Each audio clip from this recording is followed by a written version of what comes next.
Empty canister. Let's go.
Bring the cable around here, so I'll have to hook in twice.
Alright guys, let's take a look at the canister.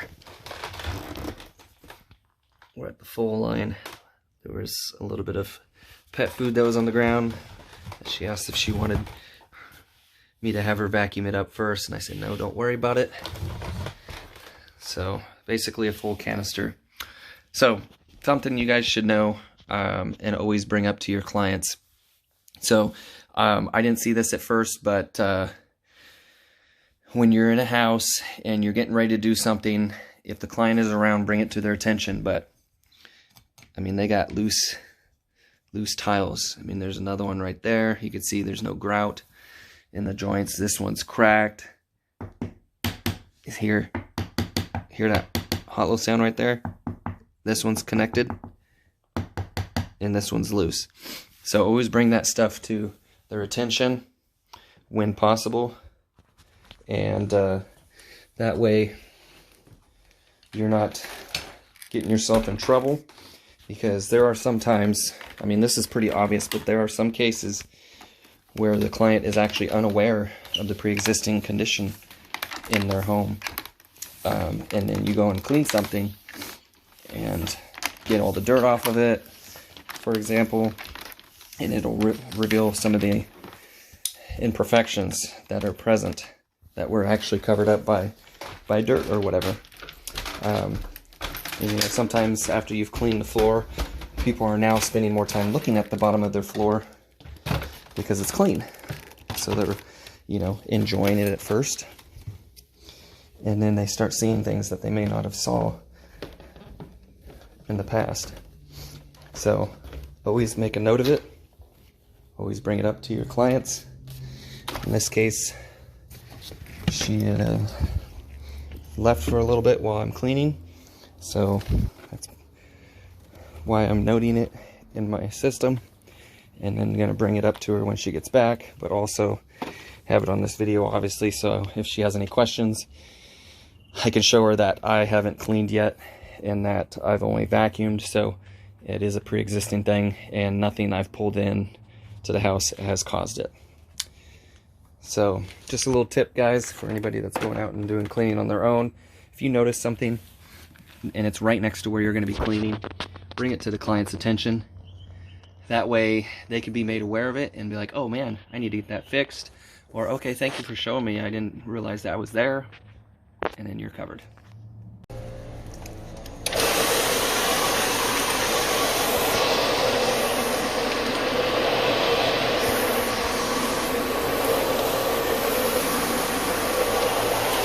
Looks like it's pretty roughed up in the traffic areas. Let's see if the old CRV can fluff it back up a bit, make it look nice.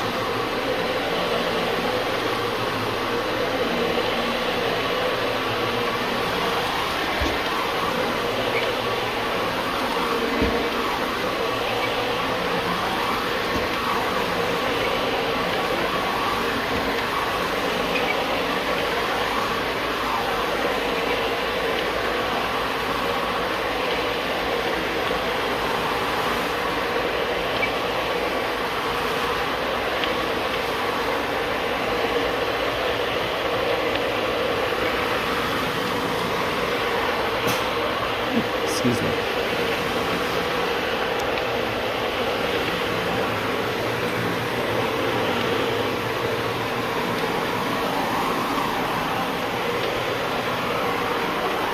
So, using my black light, there was some small little spots that showed up in this area.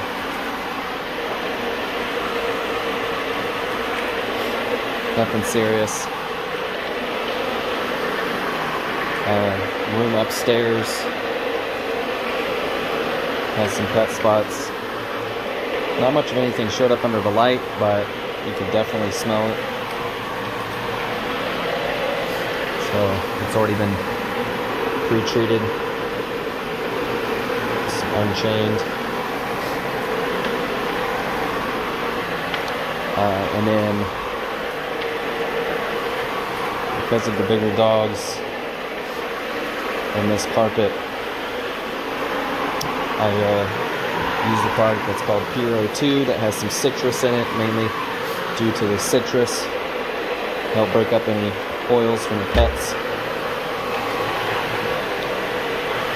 so I can extract it out easier.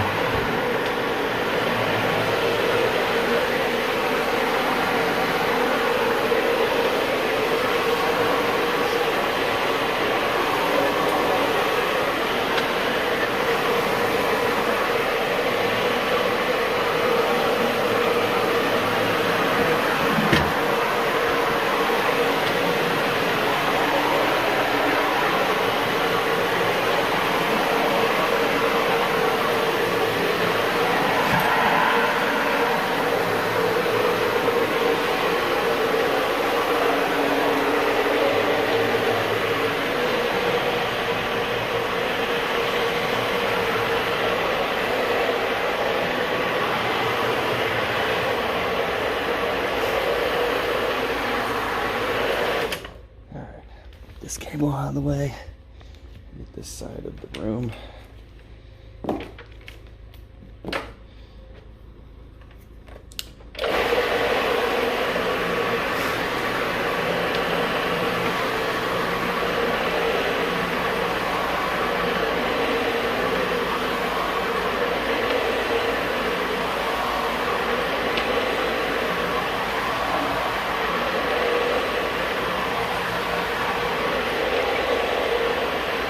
Alright guys, so I put that little poll out on YouTube of what you guys wanted to see for a premiere, and maybe do a live chat where I am in the comment section with you guys while we watch it. It's quite a big video. It was, I think, an hour and 20 minutes. roughly. So, depending on my schedule, I'm going to try and figure out a day that I can set up this premiere so you guys can enjoy it. And then if you have any questions or you just want to chat, I'll be in the comments for you to do so. Thought that would be fun to do occasionally. I just got to figure out, you know, the best time where I can set a half an hour to an hour aside, you know, outside of my normal work and my kids, of course. So bear with me on that. But this way I can kind of spend some time with you guys. Thought that would be cool. Let me know what you think of that in the comments. If you'd like to see that done every once in a while. Do a nice premiere on this job. Boy, it was a doozy. I mean, it was bad. Pretty heavily soiled. Stains. There's probably a stain almost every foot or two in any given direction you go on the carpet. There's some kind of stain.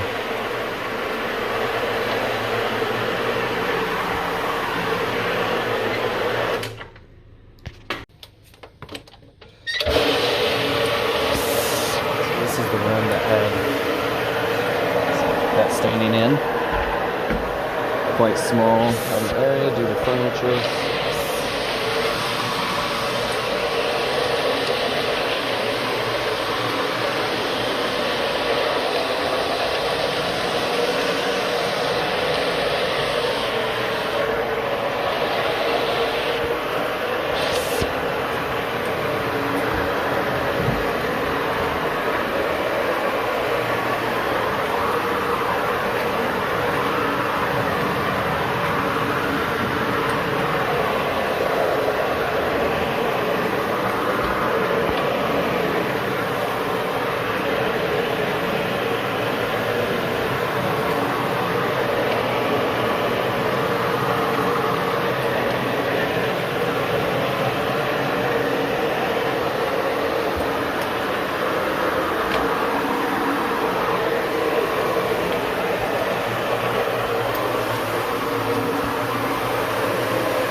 Kick out. Look at that.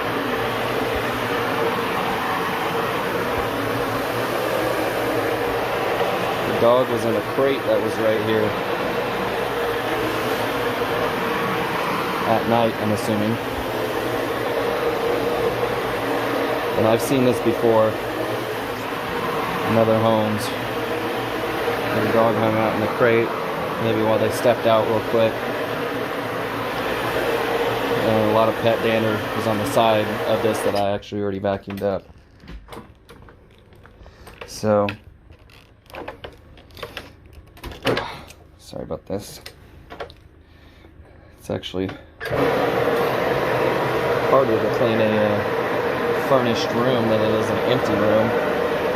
Even though if it was empty, I'm technically cleaning more carpet.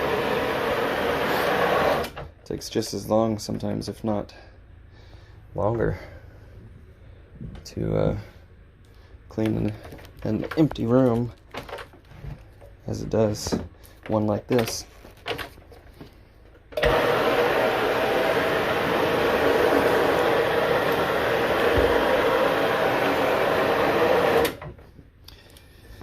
Alright, so next up we have the master.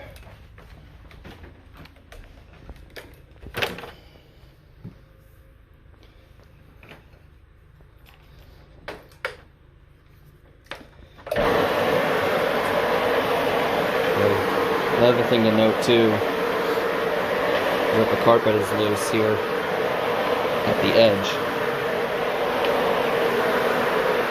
So when you're dealing with that, you got to be careful about getting right on top of it, especially with a CRB.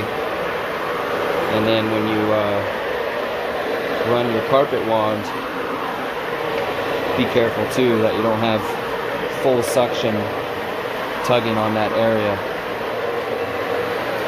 because that will, you know, there's a chance that you might pull up the carpeting more, and obviously we don't want that.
Going back to the carpet being loose to see how it ripples when I push forward. So I was talking about it being loose, and it's loose at the transition here to the tile. So I'm assuming that the tack strips are kind of beat down because there's no transition strip from the tile to the carpet. So that probably needs to be replaced, and then the carpet's stretched in order to get rid of that.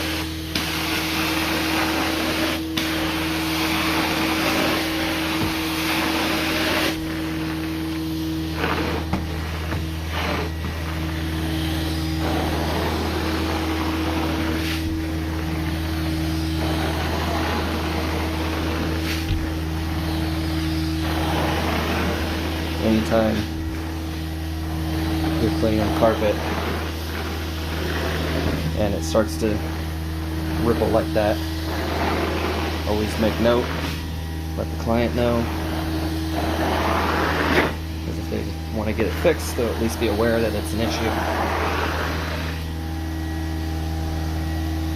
So far so good. Alright guys, I want to show you something. Let's see if it does it again.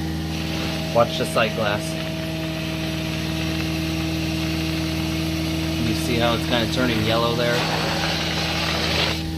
Let me put a little bit more down. I may have gotten mostly out, but right about here it was turning yellow. And remember, this is where the dog crate was. There was one stain there, and it took a handful of times going over it in order to get the yellowing to stop from coming out. Obviously, pulling it out until there was no more left.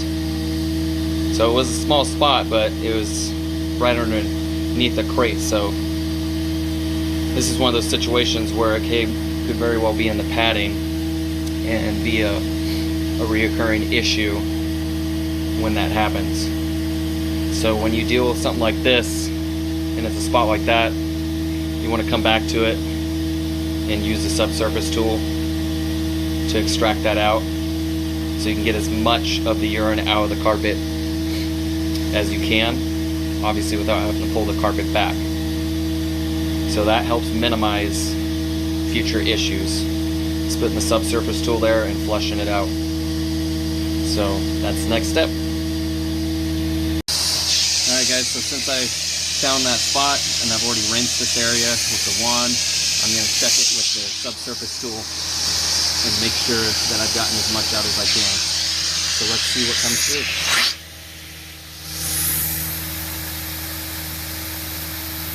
So wow, it actually, carpet dried out really good. Look at this, subsurface tool isn't bringing anything through, so that shows my dry passes were extremely good. So what we're going to do is we're going to send some fluid through, and this is my rinsing agent that I'm sending through here. Leave it on for a moment and extract everything out. So my suction with that wand, it must be extremely good because I'm not getting any urine. Just kind of surprising. Usually I do. But the Profire truck mount system is amazing. And to top it off, I'm running, of course, the Boss filter. You know, only had to use one 50-foot line from the Boss filter to here. So in total, I got about 75-ish feet of hose. And I am doing the 4 to the door setup. 2 hoses to the Boss filter. 1 hose to my wand and to the subsurface tool. So I did put some more water down here to help flush it, because this is basically where the stain was at, is in this vicinity. So I'm doing a little bit further out, because when a dog pees or a cat pees on the carpet, what you're seeing is just the actual stain section. So say it's like this big of a circle that you see, you can count on it being probably twice to 3 times that size, because just like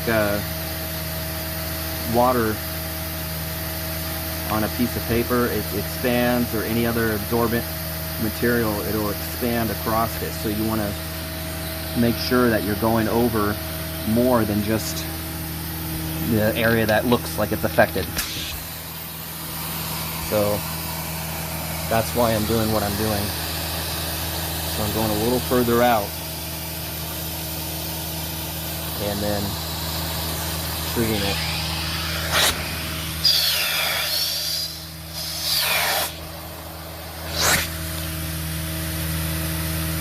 And then you let the subsurface tool do this, because I just put a decent amount of moisture in there. So you let it sit there for a moment and extract it all back out.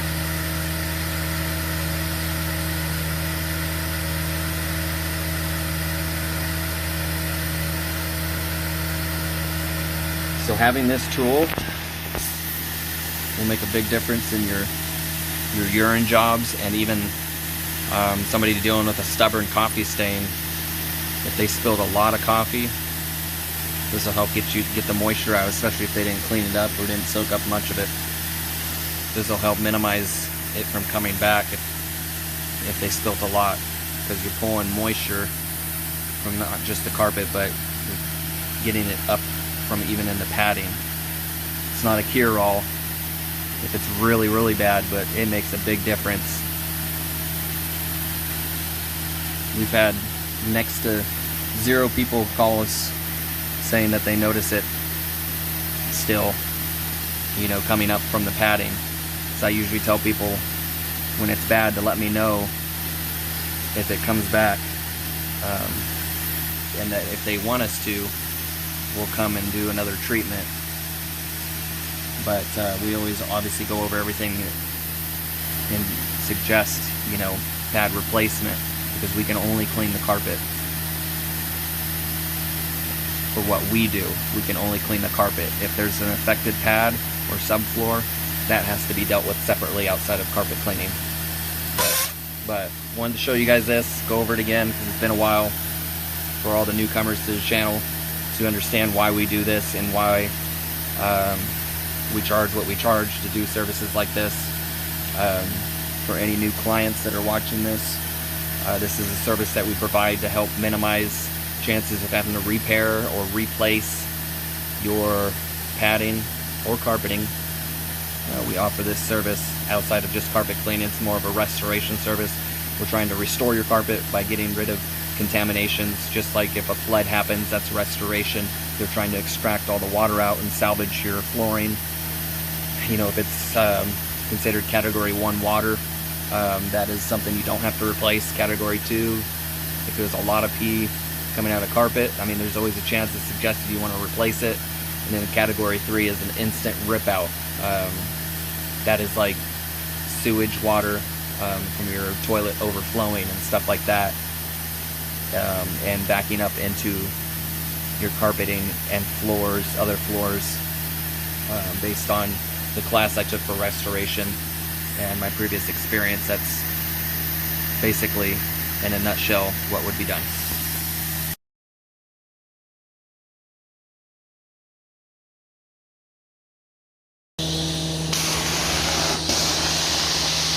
Working my way out of this little hallway into the living room. These 2 couches here, already moved those and cleaned underneath them.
That area where there was some little drip spots.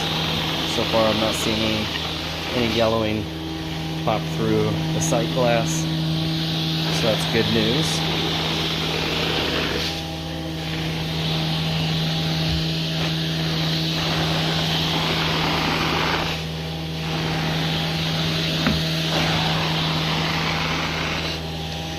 So far it's cleaning up really well.